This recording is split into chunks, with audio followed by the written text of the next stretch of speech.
El Ministerio Conéctate a Jesús presenta la escuela virtual para hoy. En su sexto segmento, el penúltimo. Escuela sabática para nuevos creyentes. En la serie Feliz para Siempre, del 13 al 19 de agosto. Amigos míos, es tiempo de orar. Amado Dios que estás en el cielo, mi oración es para aquellos que están conectados, que tú, oh Padre Santo, puedas bendecirle en este día. Oramos en el nombre de Jesús. Amén.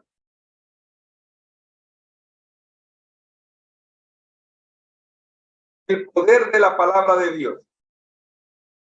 Tercer trimestre de la escuela sabática para nuevos creyentes. Hoy vamos a ver un repaso de lo visto durante la semana. Comenzamos con la lectura bíblica. Malaquías 3, 1 al 11.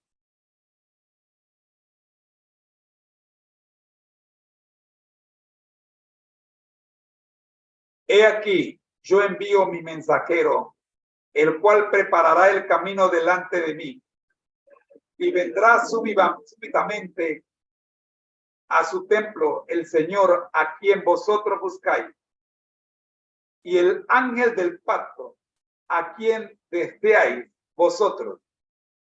He aquí viene, ha dicho Jehová de los ejércitos. ¿Y quién podrá soportar el tiempo de su venida? ¿O quién podrá estar en pie cuando él se manifieste? Porque él es como fuego consumidor y como jabón de lavadores.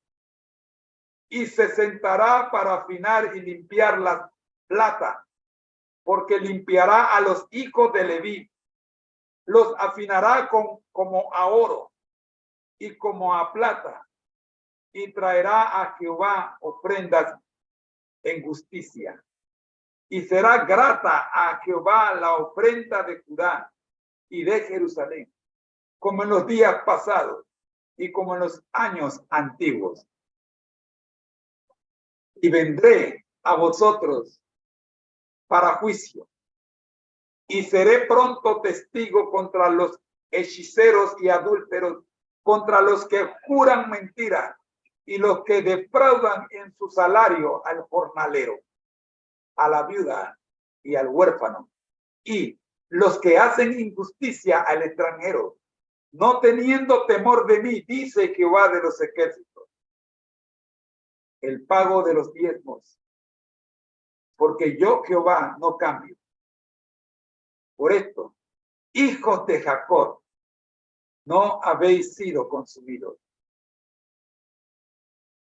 Desde los días de vuestros padres os habéis apartado de mis leyes y no la guardaste. Volveos a mí y yo me volveré a vosotros, ha dicho Jehová de los ejércitos. Mas dijiste, ¿en qué hemos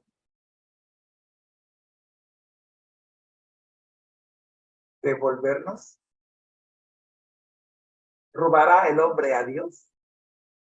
Pues vosotros me habéis robado y dijiste, ¿qué te hemos robado?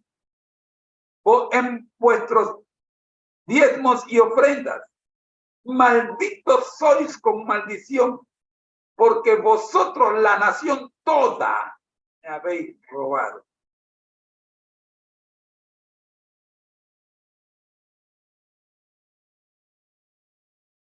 Traed todos los diezmos al alfolí, y hay alimento en mi casa. Y probadme ahora en esto, dice Jehová de los ejércitos, si no os abriré la ventana de los cielos y derramaré sobre vosotros bendición hasta que sobreabunde. Reprenderé también por vosotros al devorador, y no os destruirá el fruto de la tierra, ni vuestra vid en el campo será estéril, dice Jehová de los ejércitos. Y todas las naciones os dirán, bienaventurados, porque seréis tierra deseable, dice Jehová de los ejércitos. un pasaje que tiene 12 versículos y en el cual aparece 4 veces la frase, dice Jehová de los ejércitos, no puede tener mayor importancia en toda la Biblia que este, donde 4 veces el Señor deja claro que es Él el que está hablando, es Él el que está diciendo lo que se está leyendo y es Él el que está hablándole a tus oídos y a mis oídos. Dice Jehová de los ejércitos.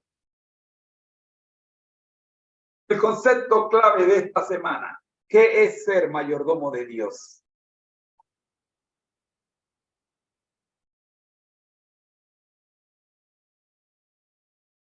El día lunes vimos un aspecto de adoración.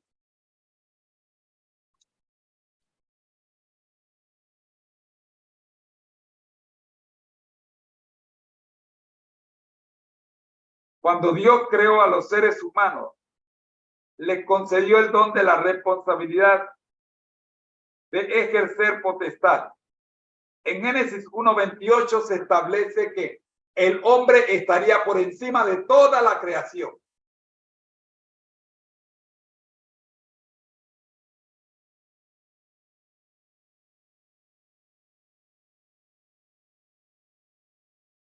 El primer ejemplo de diezmo,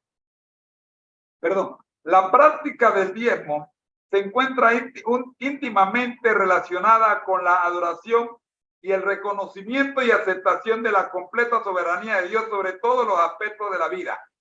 El hecho de que el hombre haya sido colocado sobre toda la creación no significaba que él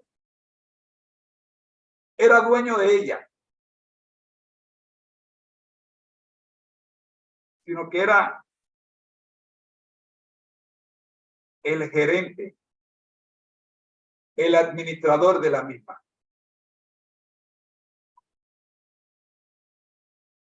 Él tenía un jefe y tenía que responderle a este jefe. ¿Cómo le respondería? Le respondería entregándole a él en adoración todo lo que él pidiere.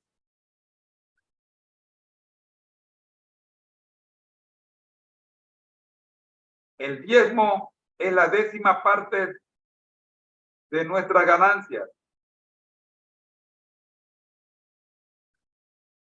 Y deben ser entregadas a Dios a través de la iglesia. El primer ejemplo de diezmo lo encontramos en la Biblia, antes de la aparición de Moisés. O sea, antes de que existiera algún judío, ya el diezmo existía. Cuando Abraham supo que su sobrino Lot lo había llevado cautivo, había sido llevado cautivo por algunos reyes enemigos, él salió en compañía de hombres armados para rescatar a Lot y sus posesiones. ¿Quién aparece después de la batalla? ¿Qué hizo ese personaje? ¿Cómo respondió Abraham? Génesis 14 al 20 nos narra la historia. Abraham no le entregó el diezmo a Melquisedec a fin de que el sacerdote lo bendijera. Melquisedec primero lo bendijo y en respuesta a dicha bendición le dio a Abraham los diezmos de todo. La Biblia nos indica únicamente que Melquisedec era rey de Salem y sacerdote del Altísimo. Melquisedec le ofrece pan y vino a Abraham y luego lo bendice.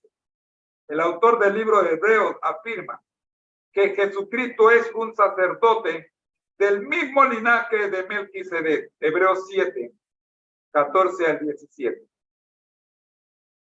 Algunos comentaristas destacan que cuando Abraham le entrega el diezmo a Melquisedec, se lo estaba entregando de manera simbólica a Cristo.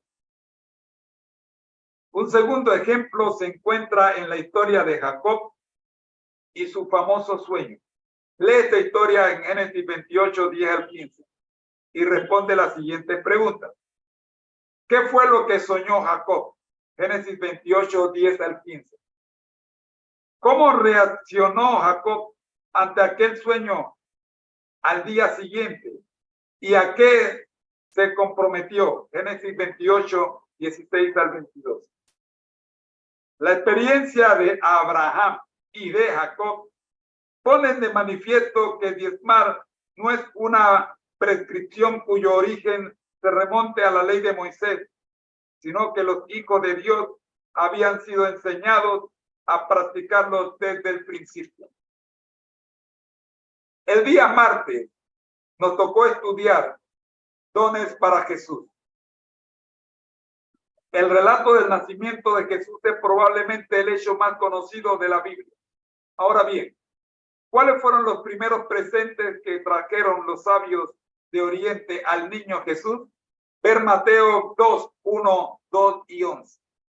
Resulta interesante saber que aquellos sabios no se presentaron con las manos vacías delante del niño Dios, sino que le ofrecieron los mejores regalos de la época: oro, el regalo para un rey; incienso, el obsequio para un sacerdote; mirra, el presente para un muerto. De este modo, los sabios estaban anunciando que ese niño que moriría por nosotros también llegaría a ser nuestro sacerdote y nuestro rey. Los regalos pusieron de manifiesto quién era Jesús para aquellos egregios visitantes orientales. Pero para darle estos regalos al niño Jesús, Elena G. de White nos responde: mediante los regalos. ¿Para qué darles estos regalos al niño Jesús? Elena G. de White nos responde: mediante los regalos de los sabios de un país pagano, el Señor suministró los medios para el viaje a Egipto y la estada en esta tierra extraña. El deseado de toda la gente, capítulo 6, página 48. Acá lo hemos estudiado todo el capítulo y vaya que está buenísimo. Durante su ministerio público, cierto día un fariseo invitó a Jesús a comer a su casa. Lee la historia completa en Lucas 7, 36 al 47. ¿Qué incidente tuvo lugar mientras los invitados estaban sentados a la mesa? ¿Cómo respondió Jesús a los pensamientos no expresados de aquel fariseo? ¿Qué motivó a la mujer a hacer todo lo que hizo? El perfume de María costó unos 300 denarios, es decir, el salario anual de un obrero de aquella época. Por tanto, estamos frente a un regalo muy valioso, digno de un rey como Jesucristo. Es evidente que dicho obsequio representaba un gran sacrificio para María, pero su amor por Cristo la llevó a derramar todo lo que tenía con tal de manifestar su agradecimiento y amor por el Salvador. El día miércoles vimos el diezmo, primera parte. Entre las instrucciones que Dios le dio a Moisés, aparece el mandato de devolver el diezmo. El diezmo de la tierra es del Señor, lo mismo de la simiente de la tierra como del fruto de los árboles. Se trata de una ofrenda consagrada al Señor. Levítico 30, Reina Valera contemporánea. Según Deuteronomios 12, 5 al 7, ¿a dónde debía llevarse el diezmo? Los israelitas debían construir un templo en el lugar escogido por Dios y allí debían adorarlo, regocijándose por sus bendiciones. Traer los diezmos y ofrendas sería parte de su adoración. Después de regresar a Jerusalén del exilio, Nehemías también no solo restauró Jerusalén y el templo, sino que impulsó la obediencia a los mandatos divinos en todos los aspectos. La semana pasada estudiamos acerca de las reformas concernientes al sábado. Hoy consideraremos las reformas relacionadas con el diezmo a la luz de Nehemías 13, 10 al 13. ¿Cómo corrigió Nehemías a los dirigentes relacionando el diezmo con la adoración?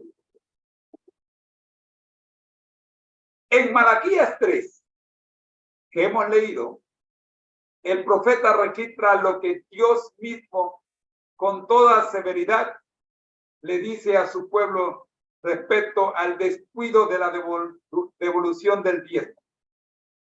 ¿Qué dice Dios que hace alguien cuando deja de devolver el diezmo? ¿Qué bendición se promete a quienes devuelven el diezmo? El día jueves nos tocó estudiar el diezmo, segunda parte. En el tiempo de Jesús, diezmar era la práctica común y aceptada por todos como un principio divino. Así que él no tuvo que hacer hincapié sobre ella, aunque sí hizo referencia al diezmo durante una discusión con los fariseos y los escribas en Lucas 11, 37 al 54. ¿Cuál era la actitud de Jesús respecto al diezmo? ¿Cuál fue el tema principal de aquella discusión? El Salvador estaba respondiendo a las críticas de los fariseos de que él no se lavaba las manos ceremonialmente antes de comer. Por cierto, hemos publicado un video de cómo se debería lavar las manos o cómo se lava la mano un judío. Búsquelo en nuestra página.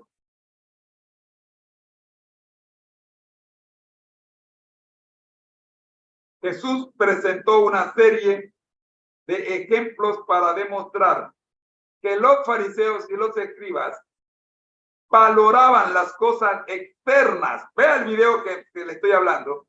Y las tradiciones, mientras descuidaban lo que realmente era importante.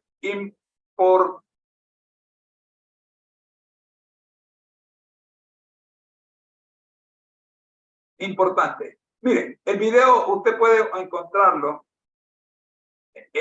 escribiendo en el buscador lavado de las manos, ritual de lavado de las manos judío, y ahí lo encuentra el original.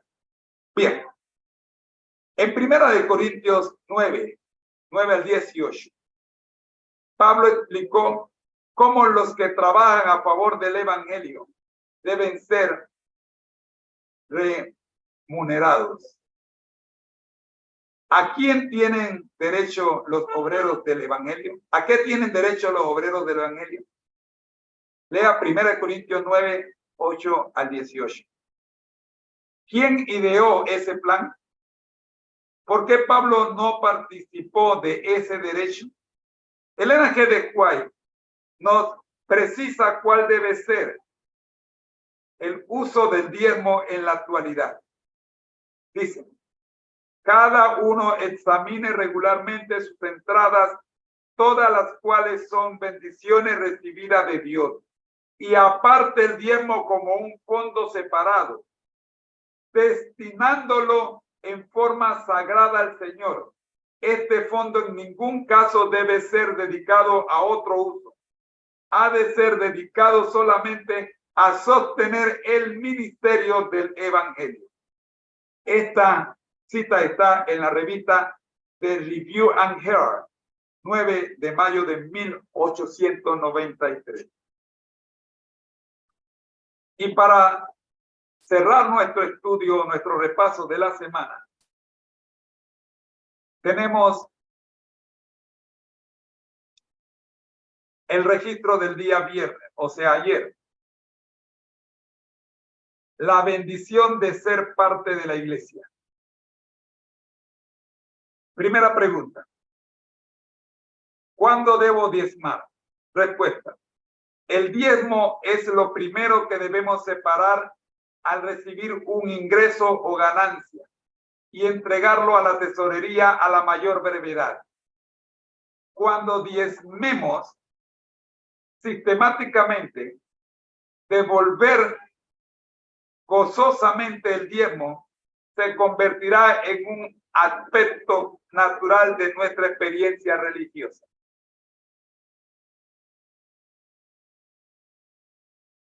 Un saludo para la iglesia Villa Luzmila, que está con nosotros. Y le damos también un saludo a nuestra hermana Mosquera Elba. Segunda pregunta. ¿Cómo debe devolverse el diezmo?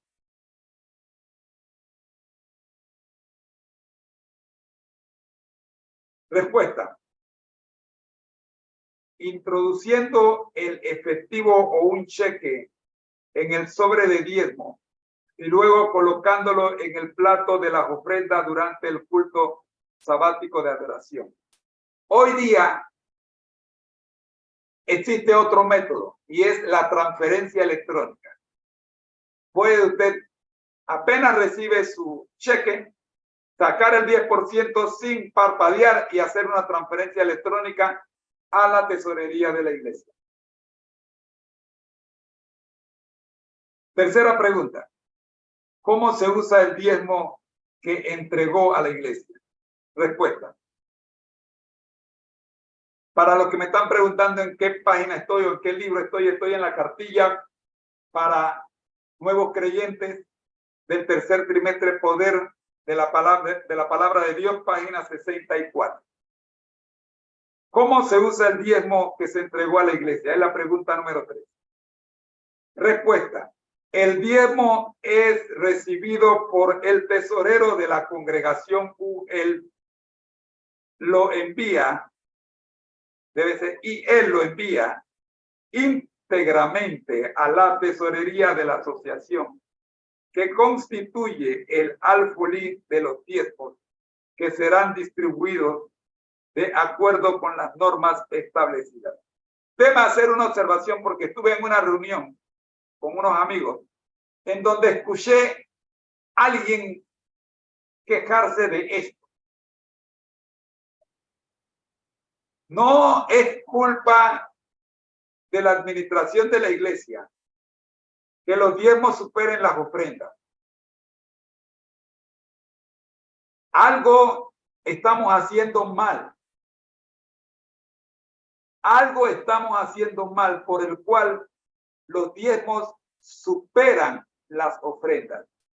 Tenemos que revisarnos nosotros mismos antes de abrir nuestra boca para criticar el plan que Dios ha establecido para que la iglesia administre los diezmos. Si los diezmos superan las ofrendas, algo anda mal en nosotros, no en el plan que Dios estableció. Amén. Cuarta pregunta. ¿Cómo se distribuye el diezmo? Respuesta. La mayor parte del diezmo se utiliza para cubrir los salarios de los pastores, la evangelización, la obra educativa y médica cristiana, así como también para financiar la evangelización por medio de la radio y la televisión. ¡Aló! No es solo para el salario de los pastores. Hay alimento en mi casa, involucra todo esto.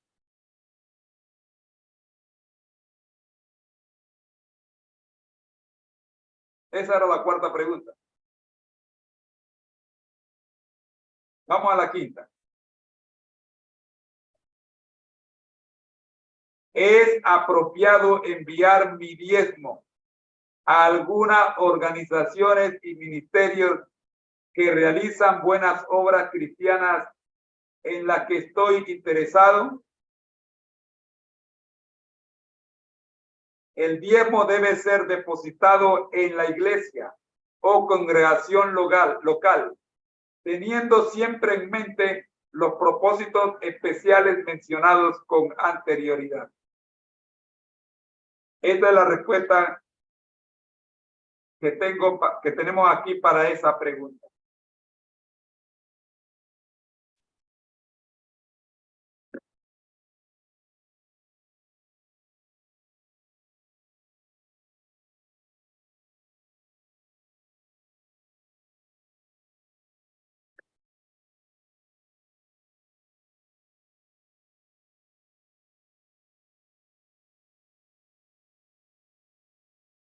Si usted quiere mayor información sobre este tema, sobre esta pregunta en especial, escríbanos.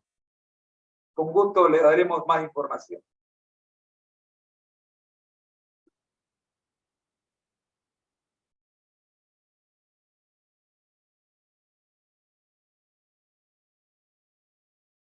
La sexta pregunta.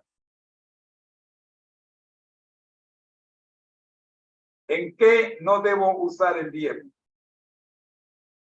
Respuesta.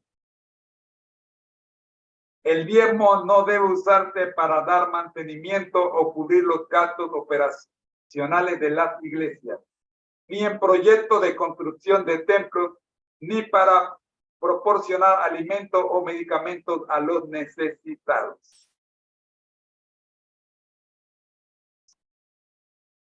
Más información, usted puede, por favor, suscribirse. Si quiere ampliar tus conocimientos sobre este tema, te recomendamos que leas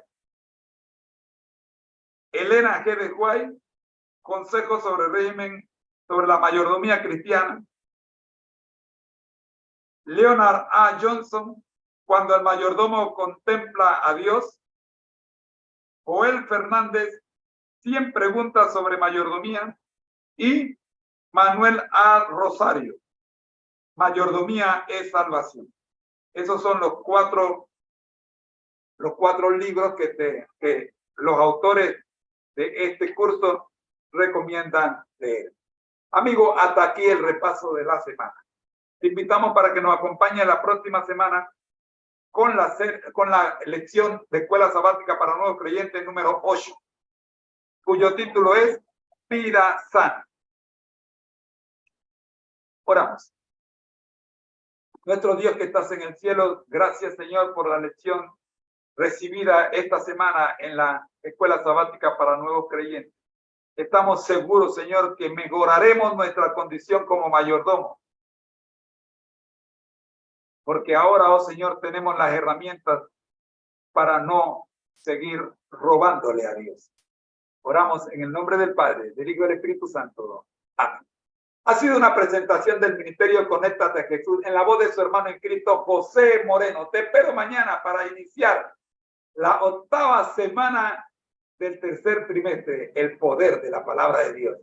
Vida sana, mira, vida sana, va en armonía con lo que estamos estudiando en el segmento Mi Salud Integral. Bendiciones. Soy tu hermano en Cristo, José Moreno, y te deseo que pases un feliz sábado. No te vayas, que ya nos vamos a conectar con el culto de la iglesia Los Peregrinos, donde nos conectamos cada semana. Regresamos en un minuto. Bendiciones.